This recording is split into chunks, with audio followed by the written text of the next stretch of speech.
नमस्कार, DN100 में आपका स्वागत है। राजपुर रोड, देहरादून।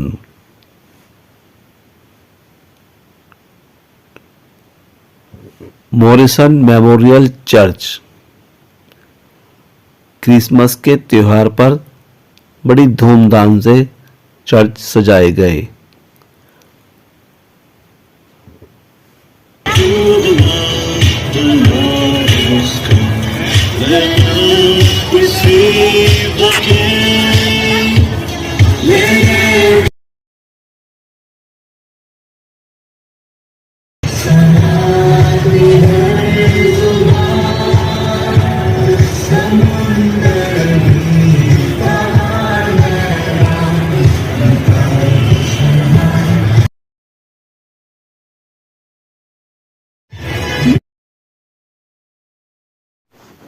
क्रिसमस के त्योहार पर चर्च में दुआएं प्रार्थना की गई।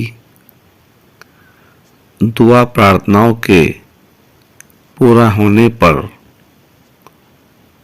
भोजन की भी व्यवस्था की गई है। सर, जिस तरीके से आज का दिन शुभ माना जाता है और जगह जगह देखा जाए तो चर्च सजाए जाते हैं और इसमें भी एक ऑल वर्ल्ड ये त्यौहार मनाया जाता है, इसमें आप क्या मानते हैं? देखिए, आपने खुद ही प्रश्न में एक बात को पूछ लिया कि सारी दुनिया ऑल वर्ल्ड इस फेस्टिवल को मना रहा है, क्योंकि यीशु मसीह का जन्म अपने आप में एक अद्भुत जन्म था, है ना। और वो जन्म को हम किसी विशेष धर्म या जाति से न जोड़ें। वो जन्म एज पर द बाइबल लिखा हुआ है, क्योंकि परमेश्वर ने जगत से ऐसा प्रेम किया। यदि बाइबल रेफरेंस चेक करना है तो उसके लिए जॉन 3:16, यूहन्ना 3:16 को हम देख सकते हैं, जहाँ पर लिखा है कि परमेश्वर ने जगत से ऐसी मोहब्बत रखी कि उसने अपना इकलौता पुत्र दे दिया, ताकि जो कोई उस पर विश्वास लाए नाश न हो परंतु अनंत जीवन पाए। तो प्रभु यीशु क्रिस्ट का जन्म होने का एक खास मकसद यही था कि लोग जो अंधकार में अपनी जिंदगी को जी रहे हैं, आज भी जो अंधकार में जीवन को जी रहे हैं, अंधकार का मतलब कि पाप में चल रहे हैं और उनको एहसास नहीं हो रहा है कि वो कुछ गलत कर रहे हैं। जानते हैं, लेकिन उनको ऐसा लगता है कि सारी चीजें यहीं तक सीमित रहेंगी, इसके बाद कुछ नहीं है। लेकिन मैं आपको इस बात का संदेश देना चाहता हूं कि इसके बाद में बहुत कुछ है। हमारे कामों के द्वारा हमारा न्याय भी होना है ना। हमारे अच्छे और बुरे कामों का न्याय भी होना है। जिसके संदेश को, जिसके ज्ञान को, जिसकी शिक्षा को लेकर के प्रभु यीशु मसीह ज्योति बन करके आए, ताकि वो अंधकार भरे लोगों के जीवन के अंदर अपने ज्ञान और अपनी बुद्धि और अपनी शिक्षा को देकर के उस ज्योति के द्वारा इस अंधकार भरी जिंदगी के अंदर रोशनी को चमका सके और अपने अच्छे ज्ञान को देकर के लोगों को यह बताएं कि हमको पाप से दूर रहना है और अच्छे कामों और सद्कर्मों को करना है, और उनको करके ही हम स्वर्ग पहुंचेंगे, है ना। जैसे कि हर धर्म इस बात को बताते हैं कि अच्छा करेंगे तो अच्छा होगा, बुरा करेंगे तो नरक जाएंगे। तो अच्छा करने से हम स्वर्ग जाएंगे, तो वो अच्छा है कहाँ, वो मार्ग क्या है और हम उस मार्ग को कैसे जाने, है ना। मार्ग को समझना और एक्यूरेट उस पर चलना, वो सिखाने के लिए प्रभु यीशु मसीह आए। इसलिए बाइबल के अंदर लिखा हुआ है, मार्ग, सत्य और जीवन में ही हूं। मार्ग वो है जिसमें सिर्फ ये नहीं कहा जाता है कि तुम अपनी बुरी चीजों को छोड़ो। वो हमारे लिए कोई जादू नहीं कर रहा कि हम अपनी नशे को, बुराइयों को, व्यभिचार को, गंदगियों को, कुरीतियों को शब्दों से छोड़ना। शब्दों से नहीं छूटता है, उसके लिए हमको मेहनत करनी पड़ेगी। और मेहनत करने के लिए हमको उस सत्य वचन को सीखना है, जानना है कि हम क्यों छोड़ें क्यों।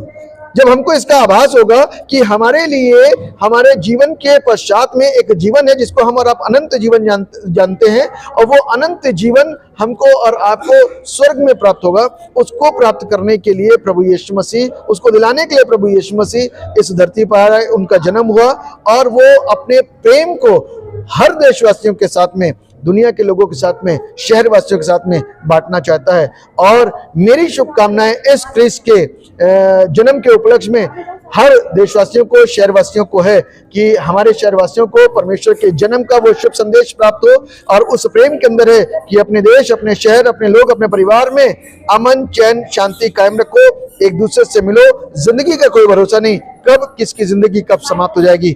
आज ये पल, ये दिन, ये समय, ये लम्हा हमारे पास में है, हो सकता है कल का दिन हमारा ना हो। इसलिए आंखें बंद होने से पहले, बड़ी घातक बीमारियों के लगने से पहले हम अपने आप को सुरक्षित करें। सुरक्षित करने के लिए प्रभु यीशु का जन्म है, क्योंकि उसके जन्म में शिक्षा है, और उस शिक्षा को जब हम ग्रहण करेंगे तो हम उस जीवन को ग्रहण कर पाएंगे जो प्रभु ने मेरे और आपके लिए रखा है।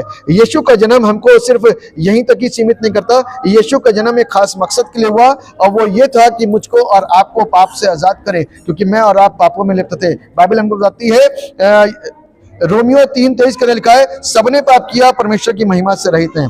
रोमियो 6:23 के अंदर लिखा हुआ है, पाप की मजदूरी मृत्यु है, और हम सदा के लिए मर जाते हैं, प्रभु को पसंद नहीं है, क्योंकि हम उसके हाथों की रचना है। इसलिए वो स्वयं मेरे और आपके लिए बलिदान हुआ, और अपने खून को बहा, क्योंकि बलिदान का कनेक्शन हमेशा ब्लड से होता है, खून से होता है। इसलिए बाइबल हमको सिखाती है कि खून खाना मना है ना। तो परमेश्वर ने खुद मानव रूप धारण करके धरती पर आकर के अपने लहू को बहाया, क्रूसीफाई हुआ, ताकि हम जीवन पाएं। उसके क्रूसीफिक्शन के द्वारा मेरा और आपका उद्धार हुआ है। आज जो कोई इस पर विश्वास करेगा वो नाश नहीं होगा, परंतु अनंत जीवन पाएगा। तो इसलिए मेरी शुभकामनाएं हमारे शहरवासियों को, हमारे देशवासियों को, और आने वाले नव वर्ष की भी शुभकामनाएं हमारे मॉरिसन मेमोरियल चर्च की ओर से सब लोगों को देना चाहता हूं कि परमेश्वर हमारे देश के लोगों को, हमारे समाज के लोगों को और हमारे शहरवासियों को ब्लेस करे, आशीषित करे, और हम सब एक दूसरे से मिल करके रहें और अपने प्रेम को एक दूसरे के साथ में बांटें। यही यीशु के जन्म का खास संदेश है, प्रेम समझना और प्रेम बांटना। प्रभु सबको आशीष दे। धन्यवाद।